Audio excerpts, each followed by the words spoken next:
सत्संगी अच्छे लगते हैं, सबसे बहुत प्यार करता हूं। अगर नहीं प्यार करूं तो इतनी संगत कहां से होती। सत्संग करना और सत्संगी बनना और सत्संग के मार्ग पर चलना, ये गुरुमुखों का काम होता है। जो नाम लेके नाम का सुमन करता है, ध्यान करता है, भजन करता है, वो इस तरह वाली बातें नहीं करता। ऐसे बातें करने वाले की दो तीन बात होती है। प्रेम तो होता है, बिना प्रेम के कोई कौन किसको बुलाता है। प्रेम है, प्रेम के बिना तो भक्ति भी नहीं है। लेकिन उन आदमियों को इस बात का अभिमान भी हो जाता है वो कि भाई देखो मैंने घर बुला लिए, मैंने ये कर लिया, मेरे घर आ गए। तो इस तरह की मान बढ़ाई के लिए ऐसे काम ना किया करो। सच्चा भक्त होता है वो तो तकलीफ देना ही नहीं चाहता। बात नहीं सुनी आपने? कितनी बार मैंने सत्संगों में भी फरमाया है, जो सच्चा भक्त होता है उसके दिल में अपने इष्ट के प्रति, गुरु के प्रति, प्रभु के प्रति प्रेम होता है। और प्रेमी अपने प्रेमी को किसी प्रकार भी कष्ट नहीं देना चाहता। अगर उसको कष्ट देता है तो उसको बड़ा दुख होता है। बड़ी सुंदर एक मिसाल भी है और घटना भी है कि जब महाभारत का युद्ध हो रहा था और युद्ध के मैदान में अर्जुन ने श्री कृष्ण जी को अपना सारथी बना लिया। युद्ध में रथ को तो श्री कृष्ण जी चला रहे थे और अर्जुन उसमें बैठ के युद्ध करता था। तो कहते हैं युद्ध के टाइम में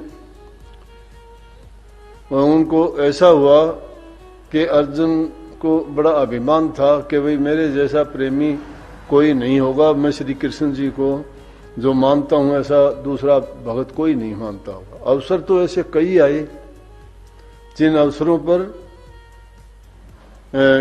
कृष्ण जी ने अर्जुन के अभिमान को तोड़ा। जब युद्ध के मैदान में युद्ध चल रहा था, जब अर्जुन तीर चलाता था तो कर्ण का जो अर्थ था सामने वो थोड़ा सा पीछे हटता, वो 10 कदम जाके पीछे गिरता था। लेकिन जब कर्ण उस पर वार करता था तो वो कितना कि थोड़ा सा हिलता था बस। और वो थोड़ा सा हिलता था तो श्री कृष्ण जी कर्ण को कहते थे शाबाश कर्ण। अर्जुन इस बात पे चिढ़ गए, कहने लगे कि मैं जब तीर चलाता हूं तो कर्ण का अर्थ तो 10 कदम पीछे जाके गिरता है, आप मुझे तो शाबाश नहीं कहते। वो जब चलाता है तो अपना अर्थ थोड़ी सी दूरी पे ही गिरता है। बोले कि इसमें ईर्ष्या करने की कौन सी बात है कृष्ण? ये देख कि जिस अर्थ के ऊपर मैं खुद बैठा हूं और उस पे भी बाण चला के जो उसको पीछे हटा देता है तो उससे बड़ा योद्धा कोई हो सकता है क्या? और तेरे चीज तीर के चलाने से वो 10 कदम ही दूर जाता है। ये तो थी वो बात कि श्री इसको अर्जुन को अभिमान था इस चीज का कि मैंने कृष्ण जी को अपना बना रखा है। लेकिन जहां प्रेम की बात थी वो बात ये थी कि युद्ध के मैदान में ही ऐसा हुआ कि उनका अभिमान को तोड़ने के लिए ऐसी रचना रची श्री कृष्ण जी ने कि अर्जुन को प्यास लगी, कहने लगा मुझे प्यास लगी है। इधर उधर देखा पानी कहाँ मिलेगा, थोड़ी दूरी पे देखा तो एक झोपड़ा दिखाई दिया। कहने लगे शायद उस झोपड़े में पानी होगा, बोले कि जाके देख के आ और पानी अगर मिलता है तो पी लेना। तो वहां जाके देखता है तो एक बुढ़िया उसमें बैठी हुई है और बैठी हुई है उसमें उसने देखा तो 3 वहां पे वो टंगे हुए हैं तलवारें। देख के जाके उस कुटिया के सामने अर्जुन वो खड़ा हुआ और अर्जुन ने कहा कि माता जी मुझे पानी चाहिए। बोले कि हाँ आजा पानी पिलाऊंगा।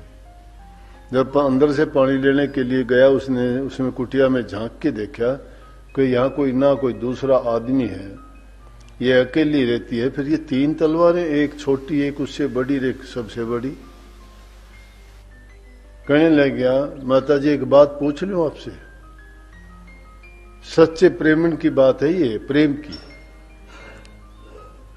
यूं तो जितने भी भक्त और प्रेमी हुए उन्होंने याद किया, तड़फ और विरह में उनको चाहा कि भाई हाँ वो मेरे पास होने चाहिए, मुझे दर्शन देने चाहिए, मैं उनके के लिए। कितने आप भी शब्द गाते हो कि गुरु मेरे घर आ जाए, मैं ऐसे ऐसे चावल बनाऊं, बैठने के लिए ऊंचा उसको कुर्सी दूं, उनको अगर गर्मी हो तो पंखा झोल के उनको हवा करूं, अच्छे अच्छे मैं बिस्तर लगाऊं, सुंदर सुंदर पकवान बनाऊं, गुरु की हर प्रकार से मैं सेवा करूं। बहुत अच्छी बात है, ये भावना है, श्रद्धा है, ये प्रेम है, ये विश्वास है।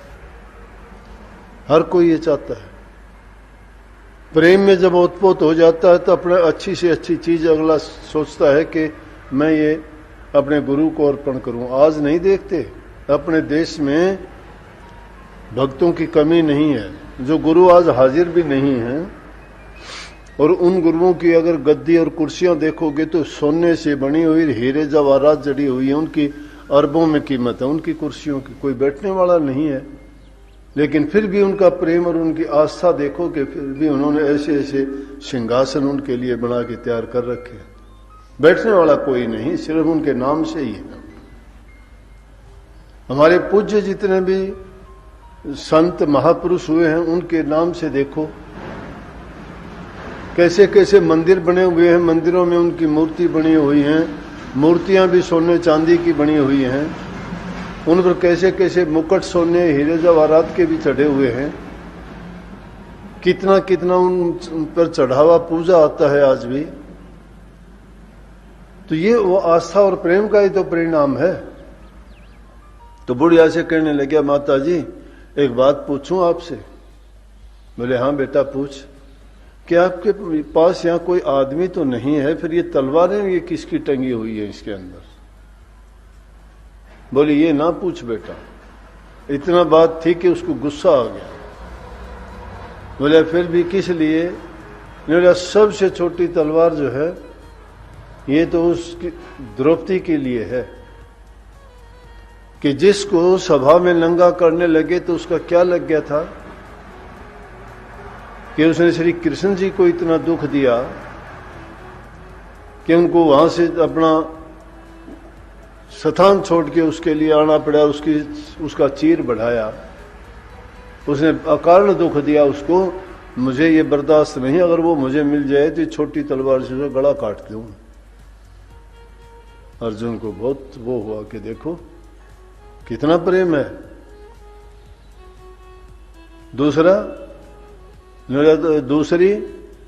दूसरी उसे नारद के लिए है, ये जो हमेशा नारायण नारायण नारायण करता घूमता रहता है।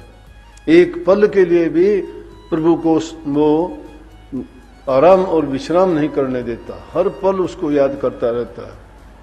कभी तो एक आध पल उसको विश्राम करने दे। अगर वो मुझे कहीं दिखाई देगा ना तो ये उसके लिए है। और बोले तीसरी बड़ी तो बोला कि मेरे को जिस दिन अर्जुन मिलेगा तब बताऊंगी उसको। अर्जुन खुद था ही। बोले कि उसको क्यों? बोला कि उसको शर्म नहीं आई कि युद्ध के मैदान में परमात्मा को, श्री कृष्ण जी को अपना अर्थ का सारथी बना लिया उसने। अगर वो मुझे मिल गया तो मैं उसकी वो हालत करूंगी कि वो याद रखेगा। इसलिए तीनों मैंने तलवारें यूं रखी हैं। कितना अगाध प्रेम था। और जितने भी संत महात्मा हुए हैं और जिन्होंने भक्ति की है, अपने इष्ट से इसी प्रकार से वो प्रेम से ओतपोत थे। उस ओतपोत के परिणाम स्वरूप ही तो उन्होंने संसार के पदार्थों से निजात और छुट्टी पाई। लेकिन जब संसार के पदार्थों से हमारा प्रेम बना रहता है तो वो प्रेम प्रभु की तरफ थोड़ा लगता है। इसीलिए तो संतों ने कही कि इस तरफ से तोड़ के प्रभु की तरफ जोड़ने का नाम ही भक्ति है। प्रभु की तरफ जुड़ने का मतलब है कि प्रेम करो, लेकिन प्रेम के साथ साथ जो गुरु की आज्ञा है, जो गुरु कहता है उस काम को करो। गुरु की आज्ञा का जब पालन नहीं करते तो फिर तो मन के पुजारी हो। मन के पुजारी हो, जो कही थी मनवा तू बना मदारी रे, फिर तो मदारी बन गया। मदारी तरह तरह के खेल दिखाता है, उसी प्रकार से मन भी अलग अलग प्रकार के नाच नचाता है। ये सब काम हम मन के कहे ही तो करते हैं। ये मन ही तो इंसान को डबोता है, मन ही इंसान को उभारता है, मन ही सूरवीर योद्धा है, मन ही चोर ठग लुटेरा है, मन ही बहुत ज्ञानवान गुरु और सब कुछ धन दौलत मन ही है। मन के हारने से ही हार होती है और मन के जीतने से ही जीत होती है। इस मन के साथ जो बाजी लगाता है, लेकिन मन की चाल को समझ के साथ, जो मन की चाल को नहीं समझता है और मन कहता है और वैसा ही करता चला जाता है, तो मनमती का काम हो गया। मनमती वाले कहीं भी कामयाब नहीं होते। मन लेके डूबता है उसको। क्यों लेके डूबता है? कि मन जिस पदार्थ से बना हुआ है वो सिर्फ काल महाराज के लिए काम करता है, वो इस रूह के लिए काम नहीं करता। रूह के लिए काम तो सतगुरु ही करता है, सतगुरु का दिया हुआ वचन ही करता है, क्योंकि सतगुरु का वचन ही वो शिष्य के लिए तारणहार है, उसके लिए लाभकारी है, उसका कल्याणकारी है। अगर गुरु का वचन, जिसने गुरु के वचन को पीठ दिखा दी या मतलब उस पर गौर नहीं किया, ध्यान नहीं किया, तो समझो कि वो भटक गया, फिर रास्ते पे आना बड़ा कठिन है। लेकिन ये काम कौन भटकाता है? मन भटकाता है। इसलिए इस मन को समझाओ। मन ऐसे नहीं समझेगा, हमारे प्रयास से नहीं समझेगा। प्रयास तो जब हो सकेगा जब इस पर गुरु के नाम का अंकुश लगा देंगे।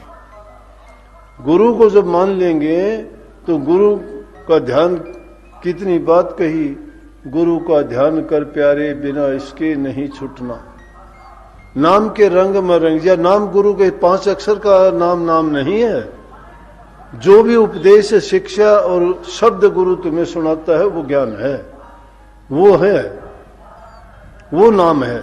नाम तो चाहे कोई राम राम करता है, कोई ओम ओम कहता है, कोई सत साहिब कहता है, कोई सतनाम कहता है, कोई सतराम कहता है, कोई 5 नाम की टेक बांधे है, कोई 3 की बांधे है, कोई 1 की है, कोई 2 के बांधे हुए है। नाम तो गुरु से के मुंह से निकला हुआ ही शब्द नाम है, वो सत्य नाम है, वो सत्य शब्द है। सत्य शब्द, सत्य नाम सतगुरु का वचन है। सतगुरु के वचन की तो पालना नहीं करते और इधर उधर की बातें यूं हाँकते रहते हैं। कोई इधर से सुन ली, कोई उधर से सुन ली, अपना उसमें कुछ नहीं। तो ये मन इस प्रकार से उसको लूटता और ठगता है। इसलिए मन को अधीन करो गुरु के। गुरु की आज्ञा में चलने के लिए इसको डाल दो, और गुरु को अर्पण जब कर दोगे अपने मन को, तो हमें अधिकार नहीं रहता कि हम अपने मन से कुछ भी करें। और रही ये बार की बातें जो कही कि क्या तन मांझता रे एक दिन मिट्टी में मिल जाना, ये बात सच्ची है। ये बात सच्ची क्यों है? कि मिट्टी से पैदा हुए थे, मिट्टी ही शरीर हमारा मिट्टी से ही बना है, मिट्टी में ये सब कुछ विलीन हो जाना है। यूं तो 5 तत्व से निर्मित है, लेकिन इनमें से मुख्य तत्व मिट्टी है। मिट्टी में पैदा होके मिट्टी से पैदा की हुई चीजों को खाके ही हम जीवित रहते हैं, और अंत समय में मिट्टी में ही मिल जाना है। कही ने कि मिट्टी कहे कुम्हार से तू क्या रोंदे मोए, एक दिन ऐसा होएगा मैं रोंदूंगी तो। ये मिट्टी कहती है कि तू कुम्हार को, ये तो हमें शिक्षा और बताने की बात है। मिट्टी को देख के, वो नानक साहब का शब्द था शायद, ये सिख गुरु जो हुए नानक साहब, उनका नहीं, कोई और भगत नानक हुआ है। वो कहते हैं कि जो उनको उसने देखा कि मिट्टी को रोंद के बर्तन जब बनाते हैं तो मिट्टी को कितनी तरह से पानी डाल के उसको कितनी कुटाई करती है, कितने उसको रोंदता है, और जब जाके उसमें मिट्टी में लोच आता है फिर उसके बर्तन बनते हैं। तो मिट्टी कहते हैं कि मिट्टी की तरफ से ही ख्याल करके कहता है, मिट्टी कहती है उस रोंदने वाले को कि तू मुझे क्या रोंदता है, एक दिन ऐसा आएगा मैं रोंदूंगी तो। कहने का मतलब तू भी मेरे अंदर आके ही मिल जाएगा। बाबा फरीद, शेख फरीद जो मुसलमान ही एक बहुत ऊंचे फकीर हुए हैं, उन्होंने कही है कि देख फरीदा मिट्टी खुली, मिट्टी उत्ते मिट्टी डुली, मिट्टी हंसे मिट्टी रोवे, अंत रंग मिट्टी दा मिट्टी, अंत फल मिट्टी दा मिट्टी होवे। कहने का मतलब कब्र को जब खुदी हुई देखा तो कहने लगा फरीद जी देखो, मिट्टी वाला मिट्टी को खोद रहा है, मिट्टी के अंदर ही मिट्टी पड़ेगी, इसके ऊपर भी मिट्टी पड़ेगी। ये मिट्टी हंसती है, मिट्टी रोती है, मिट्टी बोलती है, मिट्टी चलती है, मिट्टी सारी काम करती है, मिट्टी है। ये तन मिट्टी का निर्मित है, इसलिए इसे तन को मांजते हो। तन को मांजना ठीक है, सफाई आवश्यक है, सफाई करो, लेकिन इस तन को जितना संवारते हो कहीं अपने मन को संवारने का भी प्रयास किया करो। तन को तो बड़ा संवारते हो, कोई किसी प्रकार की कमी नहीं छोड़ते, अच्छी तरह से नहाना धोना, जहां कोई चीज की जरूरत होती है सब चीजों के आप करते हो, दांतों में मंजन करते हो, आंखों में काजल डालते हो, सिर में तेल लगाते हो, इसको शरीर पे अच्छे सुंदर वस्त्र पहनते हो, और कोई चीज है उन सब को आप अच्छी सफाई के साथ रखते हो, लेकिन तन को तो बड़ा मांजते हो, बड़ा सजाते हो, अच्छे अच्छे वस्त्रों से सजाते हो, खाने में भी बड़े होशियार हो, मन चाहे पदार्थ खाते हो, लेकिन क्या कभी मन को संभालने की भी बात सोचते हो आप? जो चीज हमारे काम आने वाली है, सतगुरु का ज्ञान तो ये है कि तुम अपने मन को भी कभी संभाल लो, उसको भी सफा करो, उसमें भी झाड़ू निकालो कभी, उसमें झाड़ू नाम की निकाली जाएगी, अभ्यास की निकाली जाएगी, गुरु से प्रेम की निकाली जाएगी, उसके अंदर वो श्रद्धा प्रीत प्रतीत पैदा करो, जिसके कारण ये हमारा मन पवित्र हो, साफ हो, और इसमें से जो बिना जरूरत की चीजें हमने भर रखी हैं वो निकले तो गुरु का नाम उसमें समाये। जिस वो पवित्रता हमारे काम आएगी वही हमें इस संसार से और उस पार लेके जाएगी, जहाँ सतगुरु का डेरा है, जहाँ वो सत्य पुरुष विराजते हैं, और जहाँ से ये रूह हमारी बिछड़ के आई थी उसी जगह पे हम जाके विश्राम पाएंगे। इसलिए कही कि तुम इस तन को जितना मांझता है उसको, लेकिन क्या कही कि करता नहीं कल की फिक्र, कल की फिक्र नहीं करते हम तो कहते हैं कि खाओ पियो ऐश करो, अब का जीवन मिला है, ऐसा कब मिलना है, अभी जो मिला हुआ है यही अच्छा है, लेकिन ये अच्छा नहीं है, ये अच्छा जब होगा, अच्छा इसको बनाओगे। ये वर्तमान का समय हाजिर जो तुम्हारे पास है, इसका पूरा लाभ तब उठा सकोगे जब इसमें नेक काम करोगे। अभी नेकी करोगे तो ही उसका परिणाम आपको नेक मिलेगा। अगर इसमें हमने कोई बुरा कर्म किया, बुरे कर्म कर लिए, तो उसका फल अच्छा नहीं मिलेगा। इसलिए उस भविष्य की ओर ताको, वो भविष्य तुम्हारा कैसा है अभी देख सकते हो। अच्छा करने वालों के लिए वो अच्छा है और बुरा करने वालों के लिए बुरा होगा, लेकिन प्रभु का नाम हर युग में हर समय में सबसे उत्तम वही है, उसमें कोई कमी नहीं आ सकती, ना कभी उसका हिस्सा कोई बंटवा सकता है। वो तो सिर्फ जो करता है उसी के काम आता है। दुनियादारी की चीजें आपके पास हैं, जितनी भी घर की हैं, परिवार की हैं, रिश्तेदारों की हैं, नातेदारों की हैं, लेकिन तुम्हारी अपनी चीज खुद के लिए तो वो है जो तुम नाम की कमाई करोगे, जो आप भक्ति कमाओगे, वो भक्ति रूपी धन ही तुम्हारा होगा। उसमें किसी का कोई भी ना तो हिस्सा होगा और ना ही उसको कोई दूसरा ले सकता है। वो आपकी मर्जी है, आप कितना उसको कर सकते हो।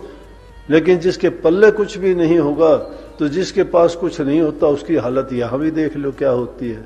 दुनिया में जिसके पास कुछ नहीं होता वो दर दर का भिखारी बन जाता है, हर चीज का मोहताज हो जाता है, दुख और कष्ट ही उसको मिलते हैं झेलने के लिए।